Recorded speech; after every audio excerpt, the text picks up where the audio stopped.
All right. Hello, hello, hello. We are officially recording and getting this little gathering off the floor. Hi, everyone. See, we got some regulars. I will like to start by saying hi to our special guest today, Eric. I'm not sure if everybody's had a chance to meet up with Eric or have a conversation or exchange emails. Eric, do you want to take a second to do a quick little intro of yourself? A registered dietitian, and I am the nutrition programs manager. I'm also the HipNap nutrition resource manager. So I am doing all of the food safety stuff, the HipNap site visits. I'm doing the HipNap nutrition education. I know I've at least had contact with Sherry about some food safety training. Um, so I am your go-to person with HipNap questions for nutrition, for food safety, and any other sort of nutrition education resources that you may need as well. Thank you. And since we do have a guest, I'm gonna sort of go out of my usual format and just ask if all of you can just say hi and where you're from, just for Eric's understanding. Can I start with you, Phyllis?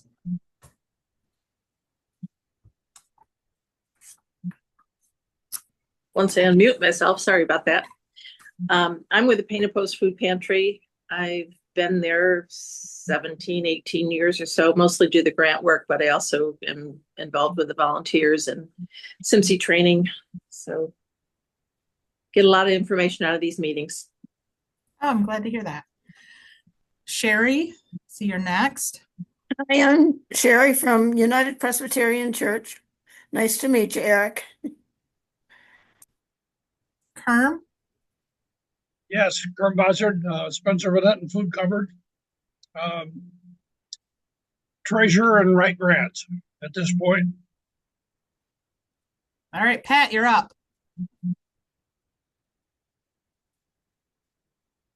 Like you're muted, Pat. Yeah, Pat, we can't hear you at all. It's not showing that you're muted either.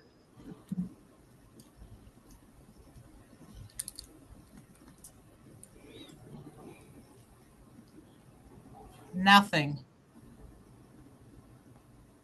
I think that looks like me when I got my computer sound turned off. Lord knows I've been there before. Well, she's working on that. Cindy? Cindy Natola, Union Presbyterian Church Food Pantry in Endicott. I spend all that HipNet money. No one has gotten on here and said, my job is I spend the HipNet money before. I have Own that, girl. Own it. to spend until the rest of the year. Nice. All right. While you figure it out, Pat. So Eric, if you're not sure, Pat is Pat Wald from Bread of Life up in Candor. She's kind of a jack of all trades up there. Nice meeting you all. I'm going to put my email into the chat. So if anybody ever has anything you want to chat about, questions, concerns, issues, I'm also interested to know in any nutrition education topics you might be interested in for me doing like a webinar or just educational series type of thing. So I'll put my email into the chat. Thanks, Eric. All righty. So welcome back to our regularly scheduled program, our first open office hours of the month. Starting this month is I will be hosting one of these, and then the other open office hours will be hosted by someone else. We have guest hosts for the remaining, for one out of each month. So this month coming up, actually, I can't remember who's on deck. Randy's going to host at the end of the month. That's who it is. First things first, did you have a good birthday? I did. Thank you, Kerm. I did. I was I had a pretty quiet birthday. Ah, good. Went and saw his family, went and saw my mom. So yeah. Thank you for that. Appreciate it. So what's going on, folks? What's heavy on people's minds, or what are your hot topics?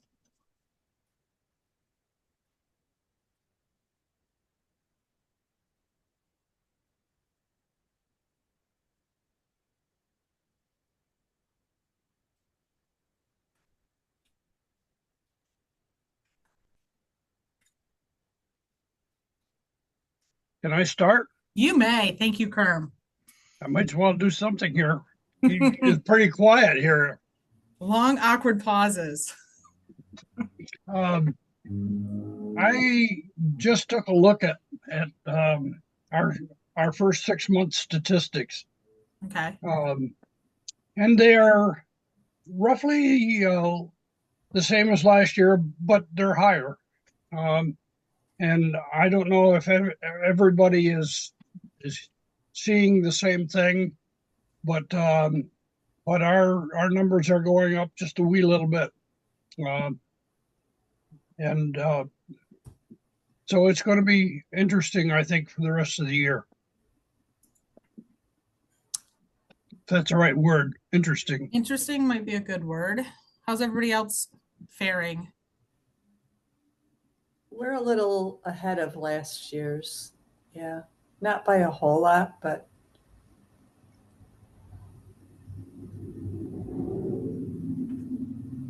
United Press seems to be increasing quite a bit, but I still think we're getting some, from the Salvation Army. Because they're doing it out of a food truck, so there's no place for the guests to get in and cool off and sit down. So Right, and it's been super hot and not the most pleasant weather, especially out your way the last couple days. I will share that in the chat. Pat from Bread of Life said that they're experiencing the similar things to everything you've all said.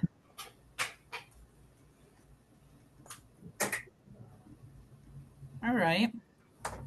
I can say that that's pretty consistent with what we're seeing across the board. I think the only place that right now is not trending upward are our mobile food pantries, and that has nothing to do with demand out there. It has to do with an internal process change.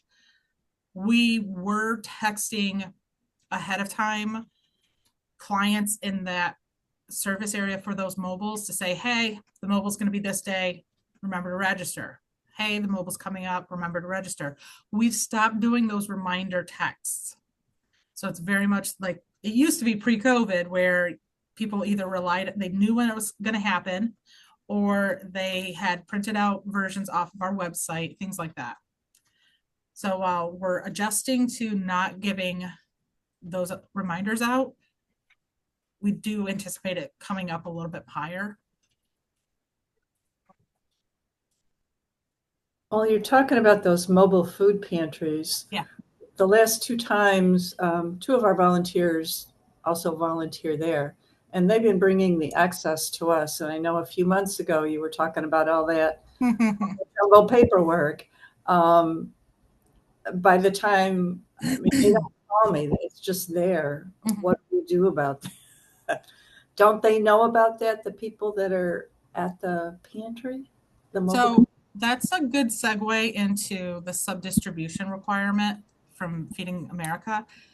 We have a final meeting on Thursday to finalize the communications plan to all of our stakeholders so that you all kind of know what is expected of you to share any product or to receive product.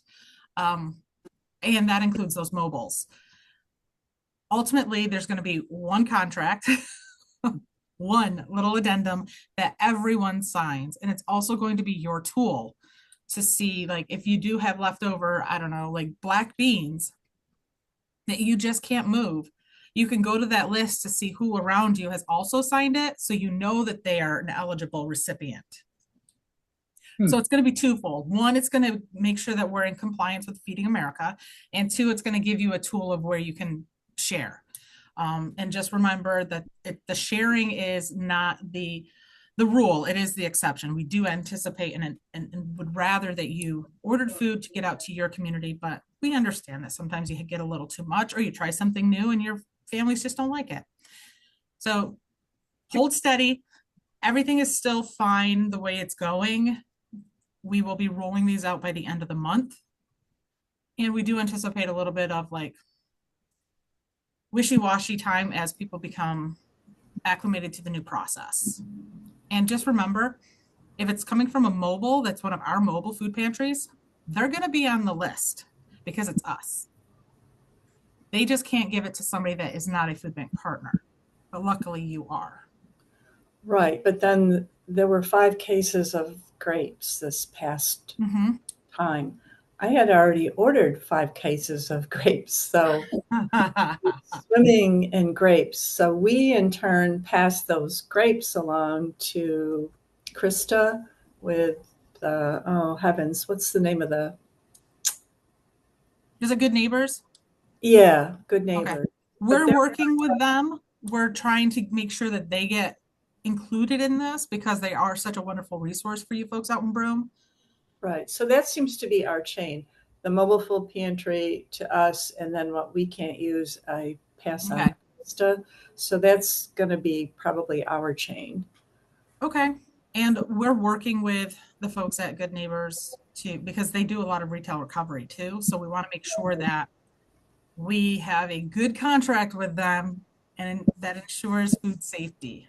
Right, and she from time to time calls us too when she has excess, so. Oh, perfect. Mhm. Excellent.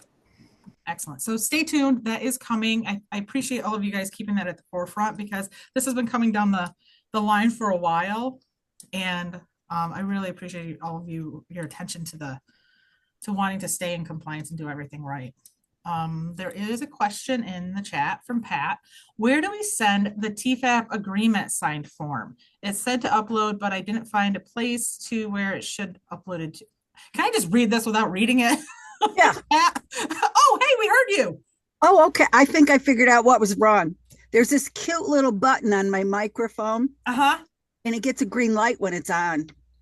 Oh, okay. Now when in the future we'll be like, Pat, do you see the green light?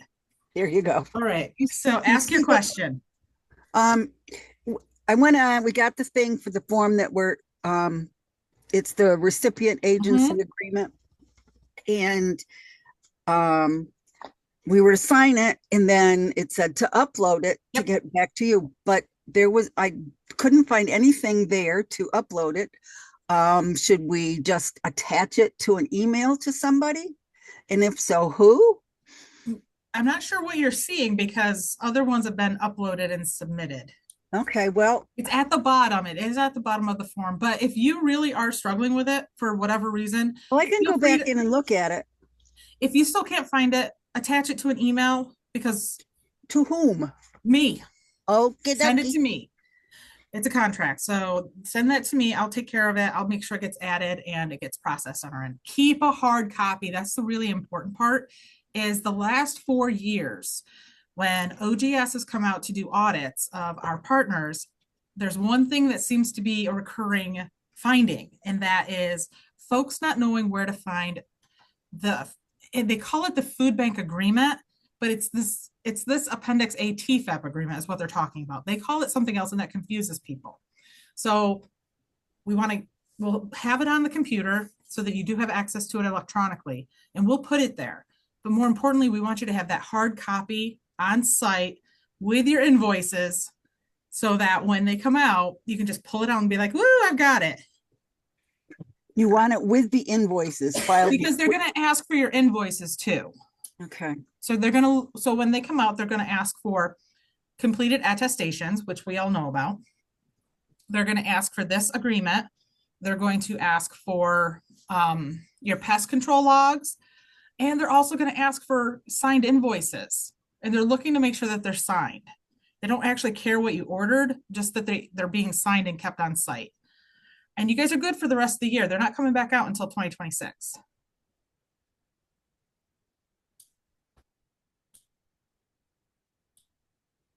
So this is us getting ready for the next round. Oh, they're also going to ask to see your sign-off sheet to make sure that all of your volunteers have completed the civil rights training. And FYI, if you have it planned, like I believe Kerm, don't you guys do it in the summer? You set aside one of your meetings. You are muted. Yeah, we do it kind of all year round now. Okay.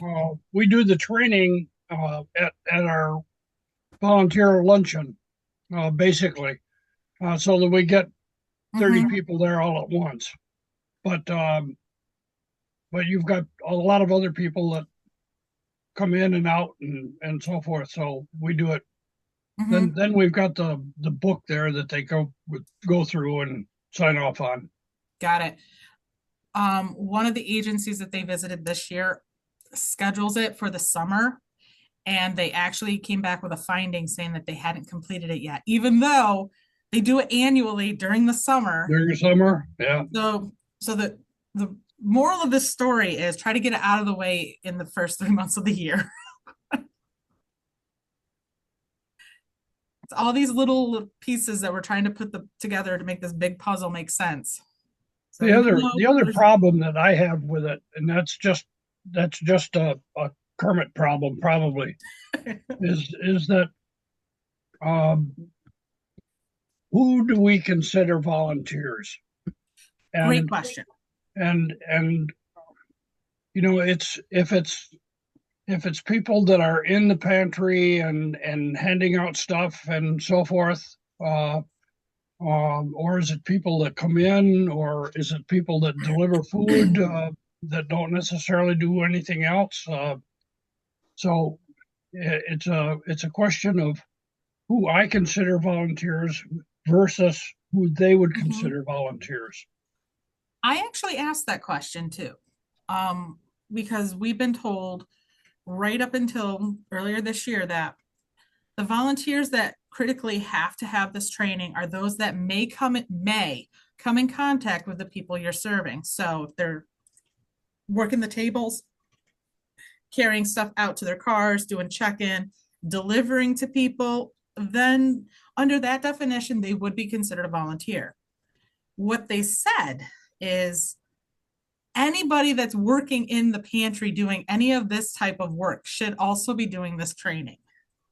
So if you've got folks that are behind the scenes just writing grants, behind the scenes just keeping the numbers and keeping the books clean, they are also considered volunteers and should have the training. We are still pushing those that may come in contact, but if you can get other people on board, the more the better. It doesn't hurt anyone.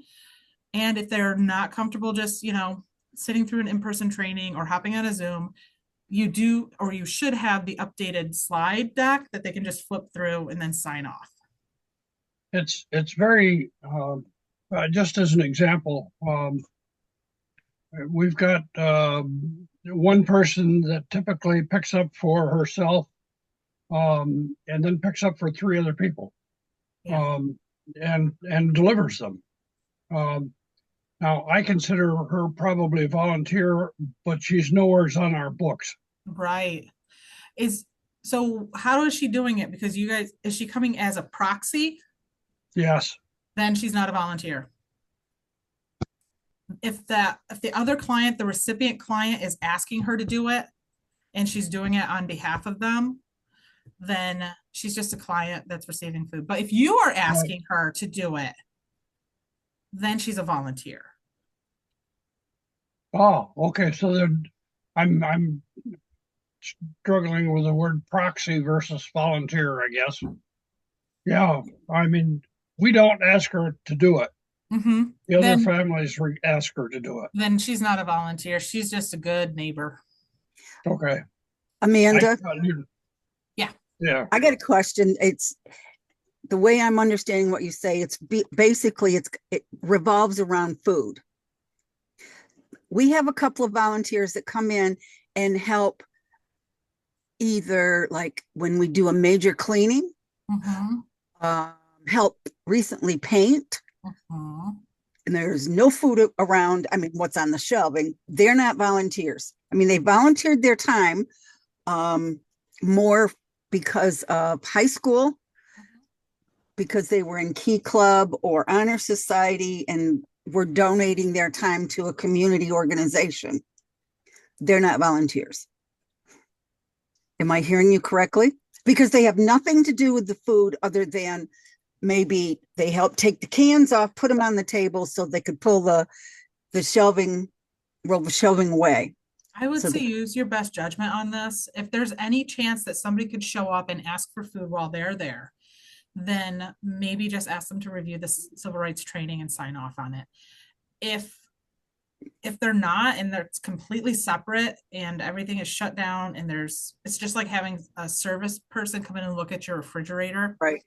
then I wouldn't stress it too much. Okay. Our main focus doesn't change, that it is you should be working to ensure that every volunteer that may come in contact with somebody that you're serving completes the civil rights training. If we get others outside of that, great. I have one person as part of her role, Mhm.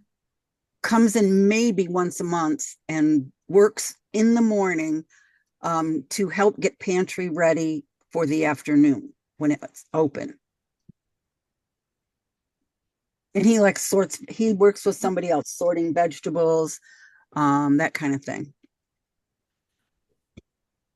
So I think, maybe if I tell you, I think where OGS is coming from as to why they're asking for all volunteers is, if, let's say, this volunteer who's never there during distribution hours, Right.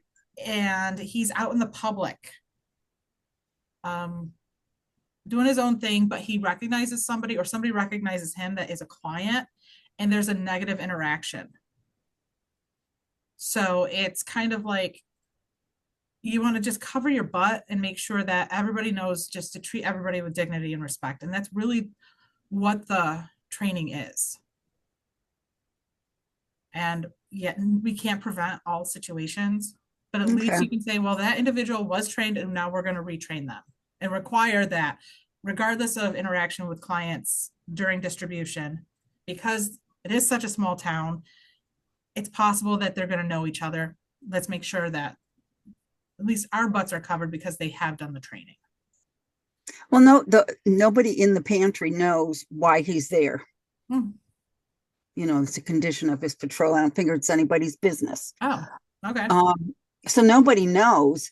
They just know that he comes in when he can. Mhm. If you can get The other any and all problem the- is, yeah, you go know, ahead, Joe. thinking about your Key Club kids, Pat, we have the same thing. And the problem that we have with Key Club is that we never know when they're going to come, and we don't know who's going to come.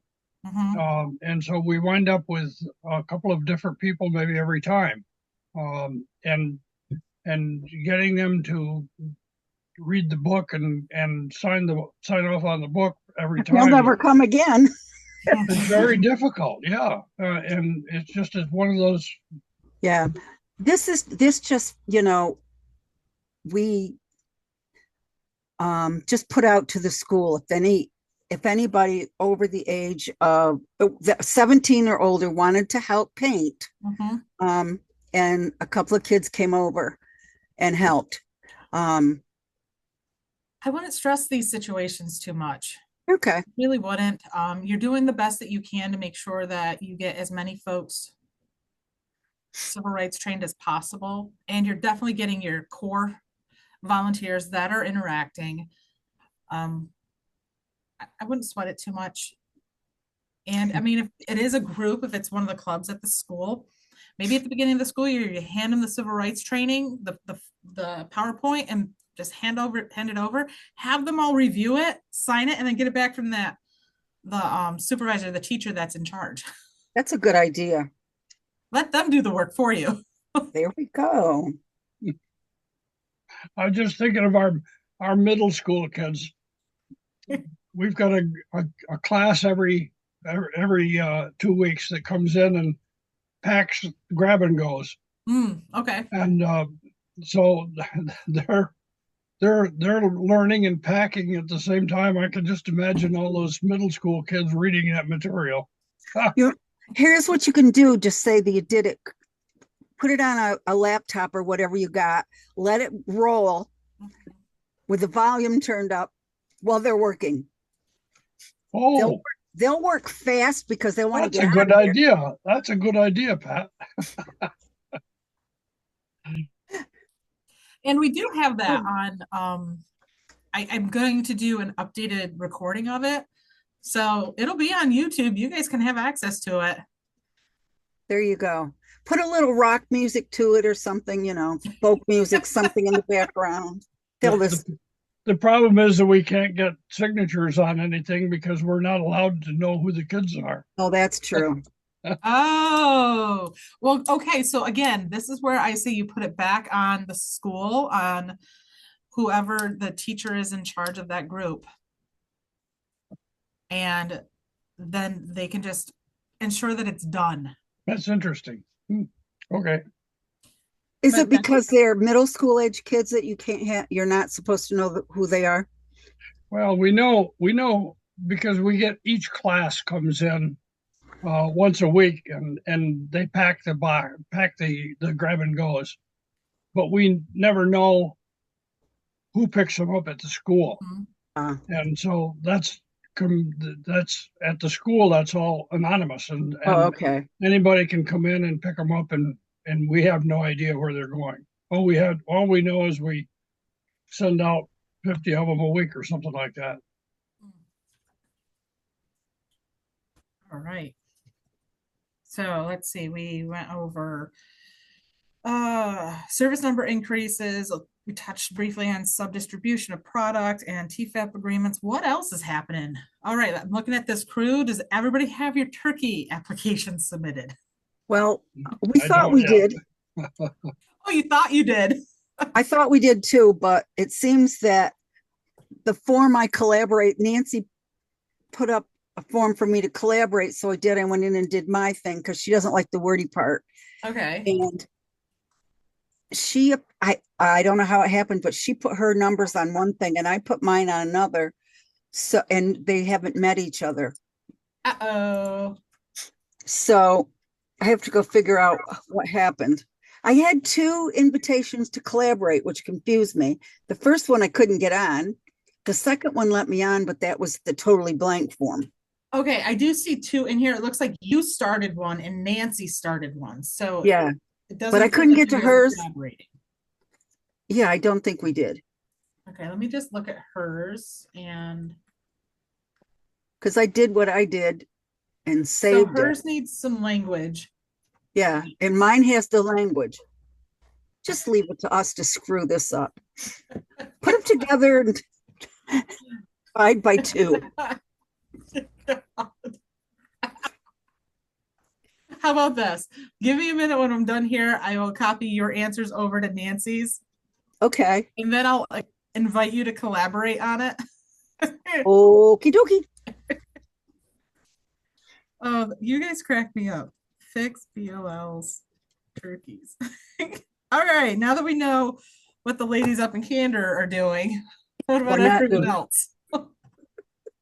You did get our turkey Let's take grant, right? Painted post. Gotta open it back up, so. Yes, I've got yours. Mike submitted it. All right.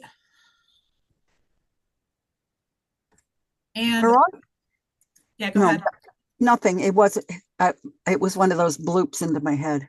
Okay, well, I was just gonna say, Bree is finishing up the final agreements coming in for operation support capital equipment. And so if you were awarded operation support, you will be getting a check shortly. We're gonna be requesting those checks from finance. And so give it about a week or so. Yay. They're coming. The second half reporting on that should be done somewhere in the next little bit too, shouldn't it? Correct. First Friday of August. Okay. Yep, second half docs, first Friday of August. Alrighty, so we're about halfway through. What else is going on, folks? I have a question that came to mind when we were talking about who was a volunteer. Okay. Does everybody keep track of their volunteer hours? We have these nice, lovely forms that we fill out, and we used to send them down to, TOI. thank you.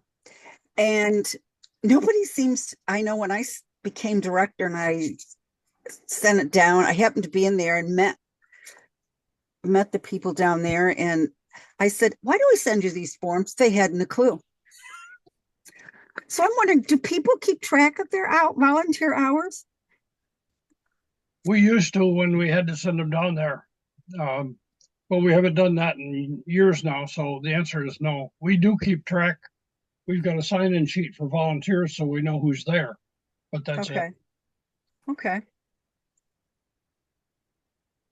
And I do an estimate on hours basically for our annual report as well, because that's kind of impressive.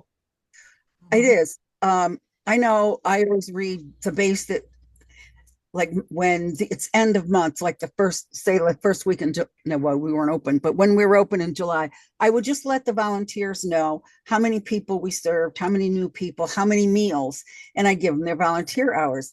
First of all, they were shocked about the number of meals that they actually provided people. Second, they were astounded at how many hours as a group they put in every month, and they felt like it meant something. So I think I may continue to do it because they seem to like it. It used to be Ed and I had the most hours. I don't have the most hours anymore since I came back on because I delegate really well now. But I was just curious if anybody else did that sort of thing.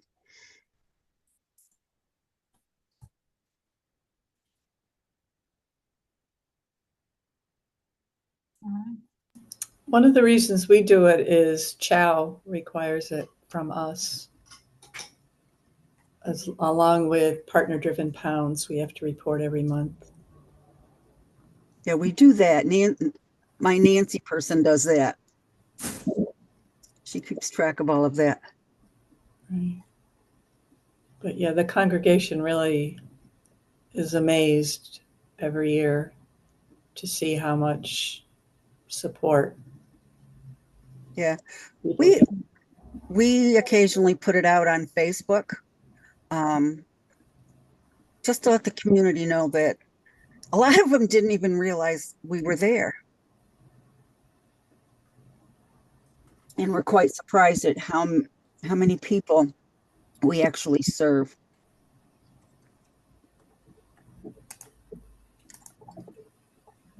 I'm always surprised how many people we serve. Yeah. I'm also blown away by how grateful they are every week. And Yes. they really come and they look forward to talking to us and sharing their stories. And it's been great because several of our folks have gotten jobs, or some of our homeless folks have gotten places to live. And it's just nice. It is. The gal who usually does registration had been on 3 weeks vacation. So one of the weeks we were closed. So I did it for a couple of weeks, which is fun because then I get to see everybody. I don't always get to see everybody that comes in. But their first question was, is Jane okay? Yep, she's on vacation visiting her daughter. Oh, okay. Anytime anybody is missing or behind a table, on the way out, they'll say, is so-and-so okay? Yes, they're on vacation.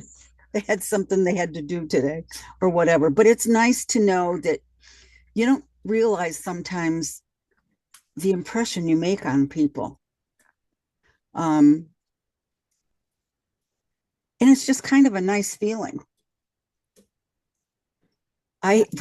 Interestingly enough, we had a woman who came in, and when she first came in, she barely could speak English. She brought her daughter, who was 12, who was very fluent in English. So, but as time wore on, she became more fluent. But then, she came to us for about 4 years, and then they moved away. But they always wanted to come back to Candor. And her husband got a job at Cornell, and they did move back, and she's got a job. But she came in, her neighbor asked if she would stop and get her food. And she walked in, and she saw me and she came running over because I don't know, we had just developed a nice friendship. She didn't live too far from me and we just see each other occasionally. And she just gave me the biggest hug. She says, I've thought about you so much.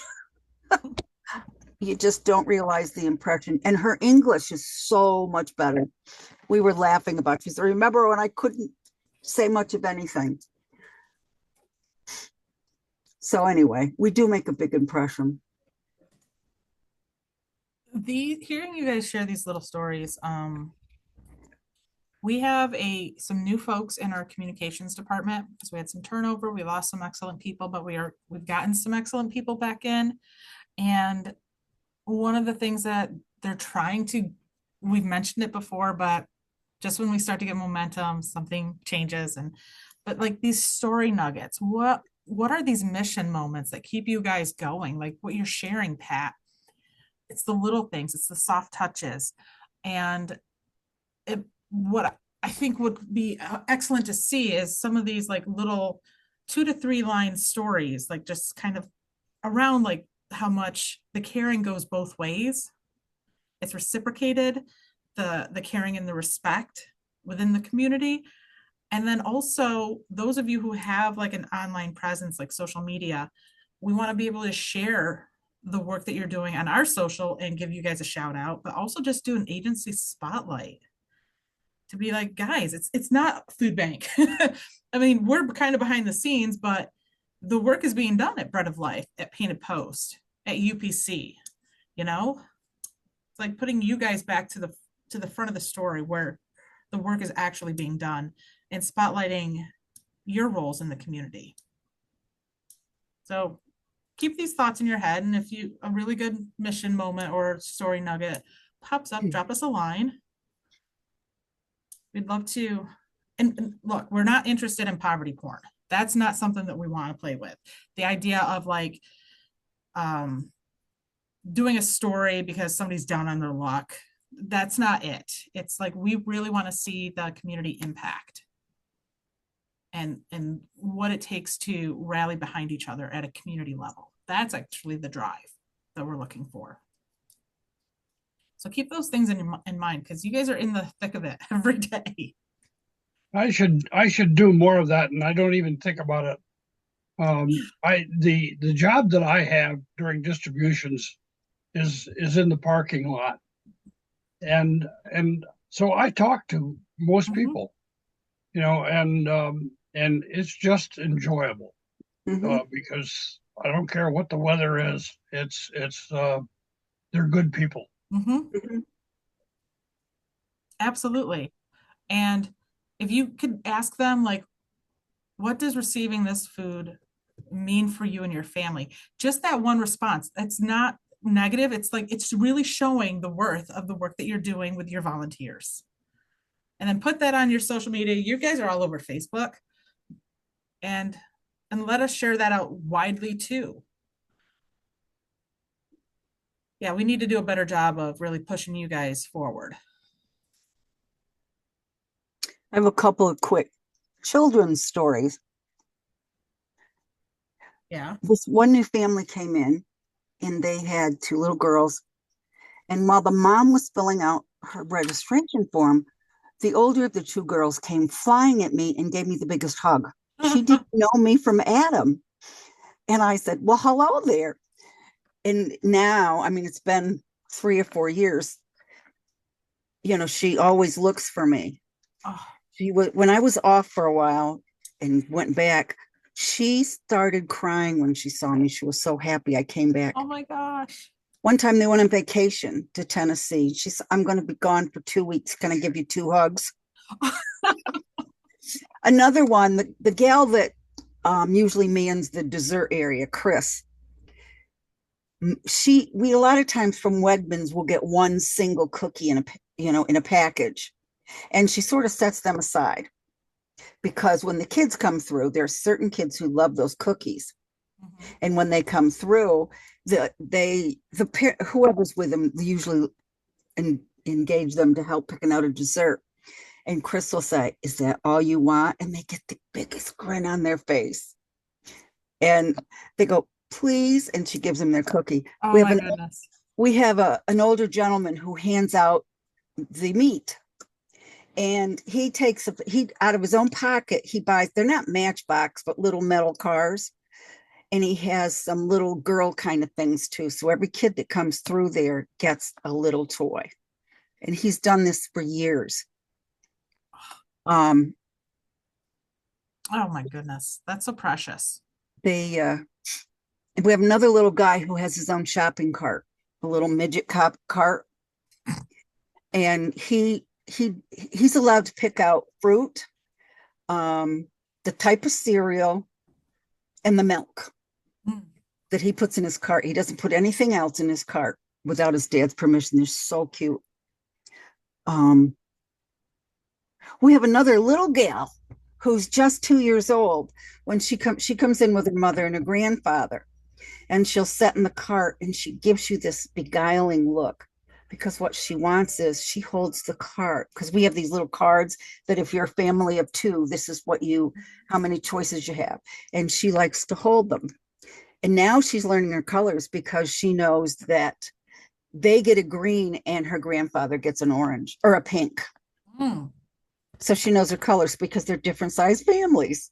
We have them a different color. So last week she asked for a green and a pink. I love that. She was so sweet. Hmm. Anyway, I'll shut up. Other people must have wonderful stories. Well, I've written these down, so you might get a call from someone here asking just to have a conversation a little bit further. I just, something just popped in my head. Do you have Mhm. any, Bread of Life have a pantry playbook? You're cutting in and out, Eric. Can you hear me now? Yes. And I was wondering, does the Bread of Life have a pantry playbook that you utilize, that you created? Apparently not. I don't know what that is. Oh, okay. No, I had a note in here that said to contact Bread of Life that they have a pantry playbook. And I just happened to notice it and saw that you were on, so I figured I'd ask. So if not, then no worries. Well, what do you mean Huh. by playbook?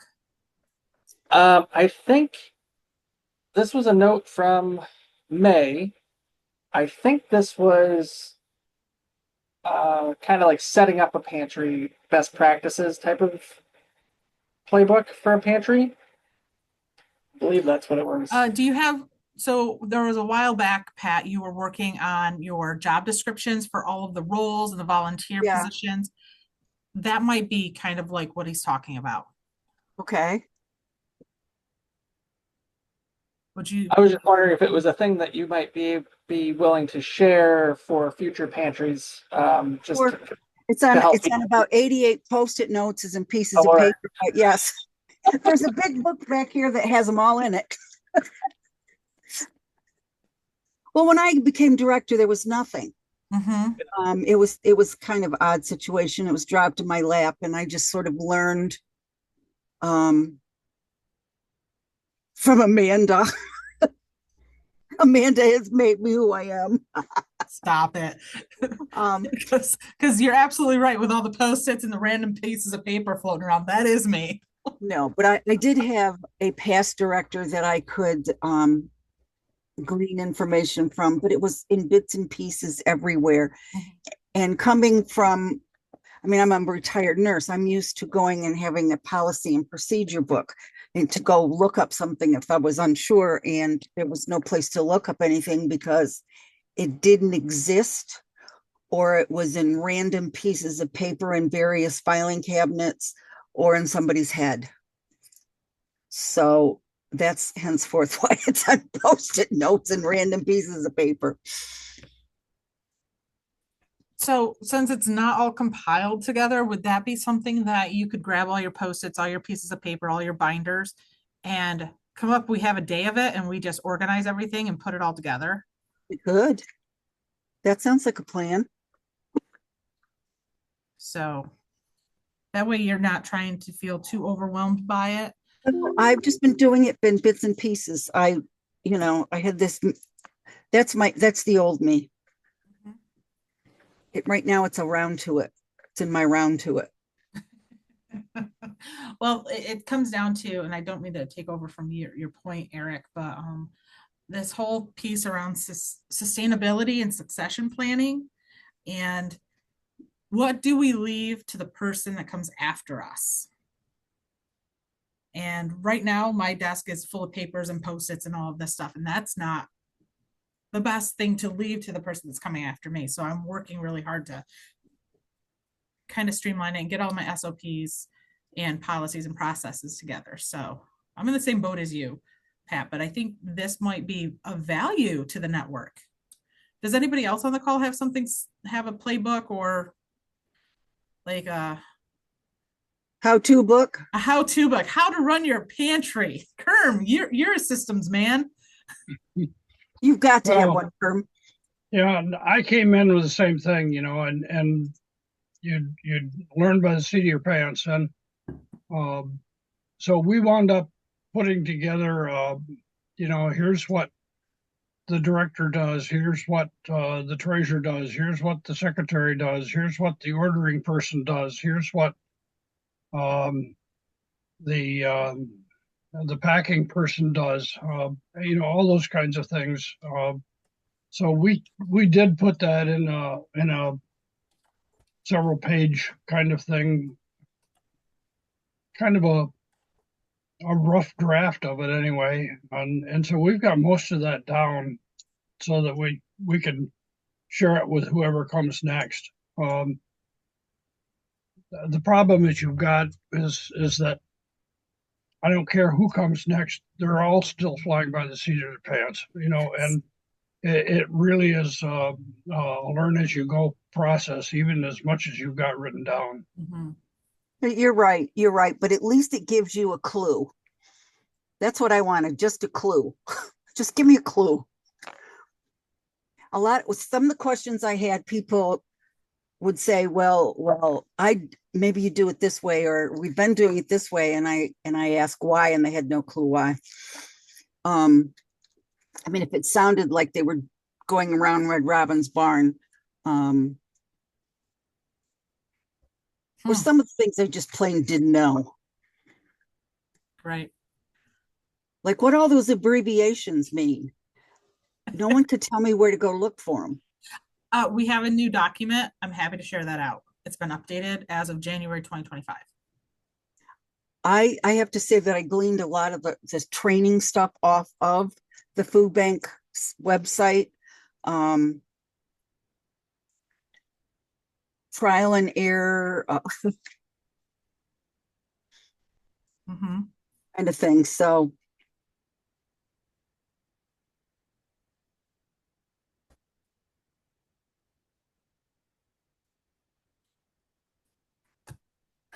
Well, would folks be on the call be willing to share that with us? And then like we can actually piecemeal together like bits and pieces from all the things that you're doing well. So there is an agency handbook. There is a document. It's a living document. And I have A no lot of- idea if it's been shared out. a lot of the stuff would be the same, like Mhm. when you go to order how to work PW2 there. I mean, I got that copied and it's around. It's in my shoved in my notebook. Some of the stuff like how-tos Mhm. is pretty standard kind of stuff, but I mean, I have a whole thing on food safety. I have all these papers that I found, articles I pulled off from the FDA or the whatever. My ideal is I'd like to take the in-service and then some additional tools. Yeah, something I'm interested in, outside of just the standard stuff that everybody has to do is what makes your program unique and what things that you're doing at each of your sites that make, that are unique to your sites, your policies and procedures that you've found that work well for you, that we could maybe, if we onboard a new agency, we have a few different models that we can look at to say, okay, you might fit into Kerm's model, or you might fit into Sherry's model for a meal site, so that way they can have some basis of starting off well. Does that make sense? Yes. does. I mean, I think that's like you say, there's going to be enough of the commonalities that at least it would help get started. Definitely.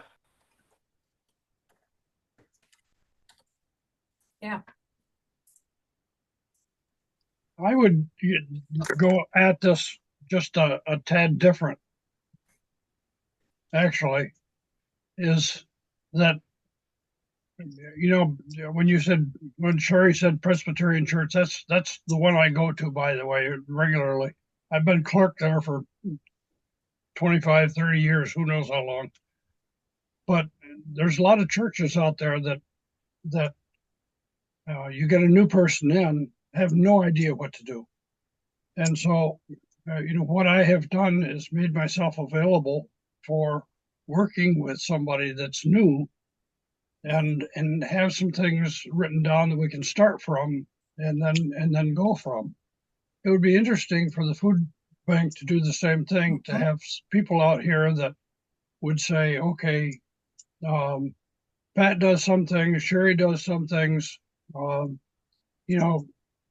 you be willing to mentor somebody that fills in that same position? Yeah. In another food pantry or cupboard somewhere else?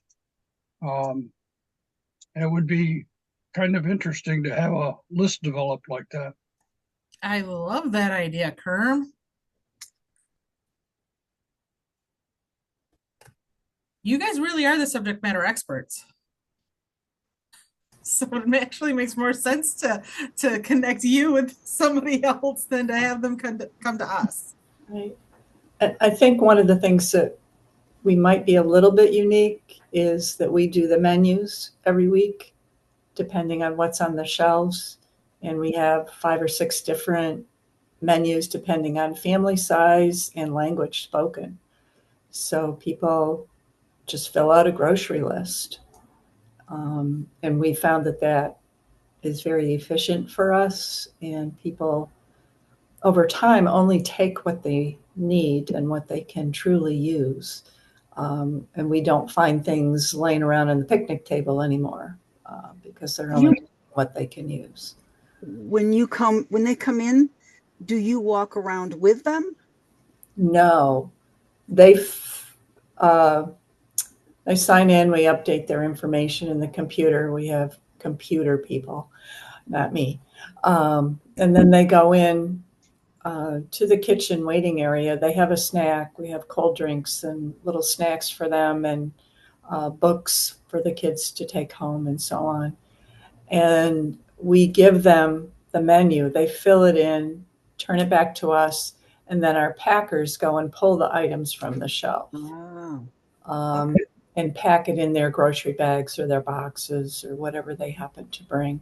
And then we carry it out to their vehicle if they have a car or whatever. Our pantry is about the size of my kitchen, so there's not room for too many people in there. Okay. We do have a big open area pantry. When you said menu, we do a menu weekly as well. It's what the food what like the dry shelves, what's going to be on it from there, what meats are going to be available, anything extra that we got. But ours is too full. The reason we do that, because of our large home delivery program, we have 2 people who call everybody, or 3 people that call who's ever on their list on Mondays and Tuesdays to find out what they want, which would be like filling out your checklist thing. Mm-hmm.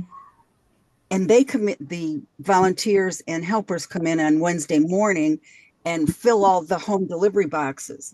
Right. The other thing we use the menu for is we put a copy on each table so that the other people in the morning are getting out, if we're going to have fruit cocktail, for example, mushroom soup, whatever the canned goods or cereals are, with the canned proteins and stuff. They get that already, so that when our delivery truck comes back from Ithaca after they've gone, because we belong to Friendship Donations, after they gathered all the rescued food, bring it back, then everybody is ready to start sorting that food to make sure there's nothing moldy like in the fresh fruits and vegetables, that kind of thing. So it's Wednesday's very labor intensive. But then we have like maybe 8 people come through at a time, and they each have their own shop. I mean, we have shopping carts that they use. They usually put their bags in those and fill them.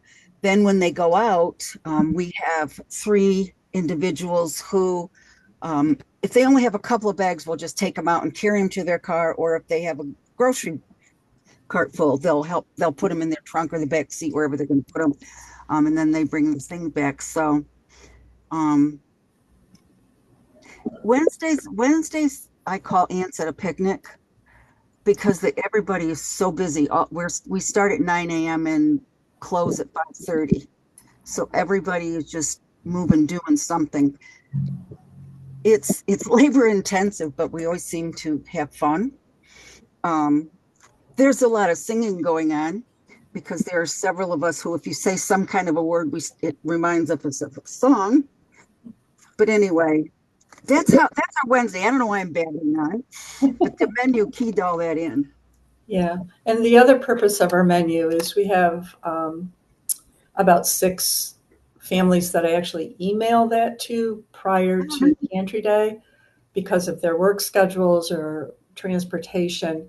So when they do come, everything is packed already, and we simply take it out and they go off to work or whatever.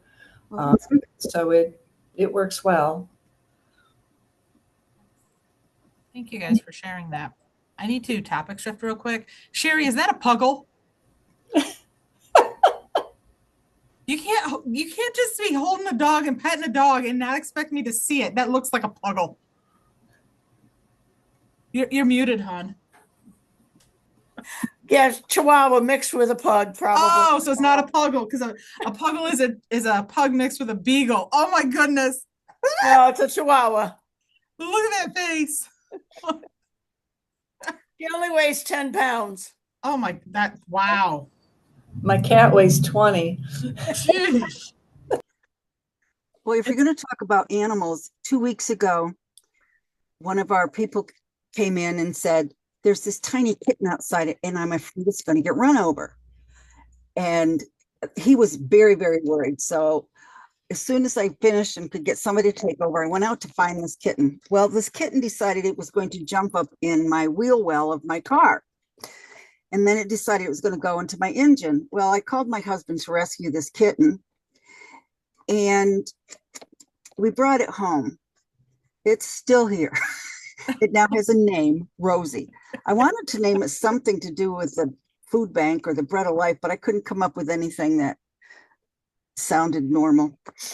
Oh, Rosie's a good name. So now I have this 2 pound. We took her to the vets. She literally weighs 2 pounds. She's so tiny. She's about 9 weeks old. Oh, thank you for loving and caring for that baby. I've got 4 at my mom's house that are very tame. No fleas, but they need new homes. So if anybody's looking for a kitten. Now you tell me. I kept saying I wanted to rent one because we lost a cat back at the beginning of the year, and its sister was still wandering around looking for him and crying, and he liked to sleep in our bathroom closet, would go there and look, and he wasn't there. So I knew she wouldn't deal well with an older cat, so I kept saying, maybe if I could rent a kitten to see if it'd work out. Well, And you know what? Rosie fell into your lap. That's what people said. God fix you. All right, down to our last minute. Any last comments, questions, concerns, thoughts? We covered a lot of ground today. A lot of different topics. I learned a lot of things. Mm-hmm. Except for one thing. What? Didn't you go on the Yeti hunt? I did not. Did you hear about remind me that? before my birthday? I just saw it. You on need the to tell me news. these things before my birthday. Cortland had a Yeti hunt. He had a map, and you were supposed to go around and find all these Yetis and take pictures. Hmm. And I thought, man, I bet you Amanda would like that. I do have a Bigfoot, and my family thinks I am a Yeti or a Homo sasquatchus. No, but I want to do it next year. All right, so that's time. Any last comments? Thanks everybody for the wonderful discussion. And thank you, Eric, for joining us and contributing to this really new stuff. Agency mentors. That's what I got out of today. Agency mentors, Curb. That's what I got. I get an email from a website about going on about food safety, and it's usually once a week. It said, "Would you eat this?" I think that's the name of the website, and it's been really good because like this week's was they had cauliflower and broccoli, and would you eat this? You know how cauliflower gets a little bit of brown once in a while on top? Yeah.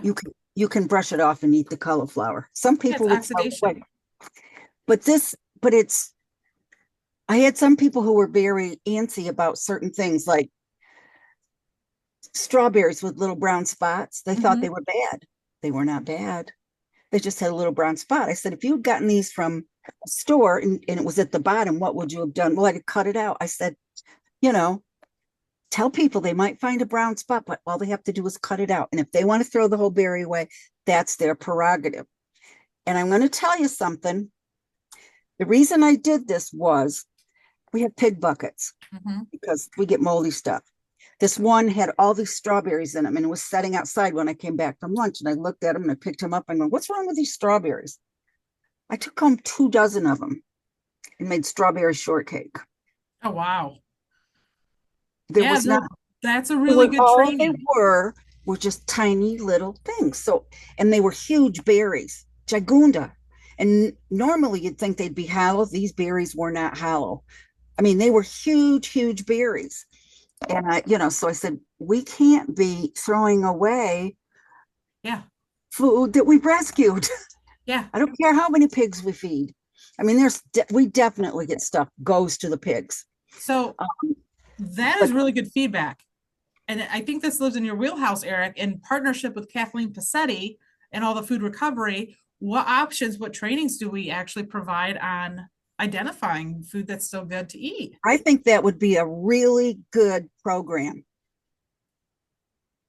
Right. And I know we Yes, do I have agree. recordings that Kathleen did last year that are on the website. My predecessor is also on there talking about food safety with food recovery. Let me see if I can. I might not be able to find that quickly enough, but we could put that maybe in an email follow-up. Yeah, I actually got that original website, food donation or food friendship donation in Ithaca. They send out a monthly newsletter, and it was actually they were talking a little bit about it, and they directed me. They had a link you could click on, so I went there, and it's like you can pick any food under the sun. I mean, I took one in on mangoes because they have nice pictures, and when and how it should be kept or sent to the pig farm or the compost. Can you send me that link?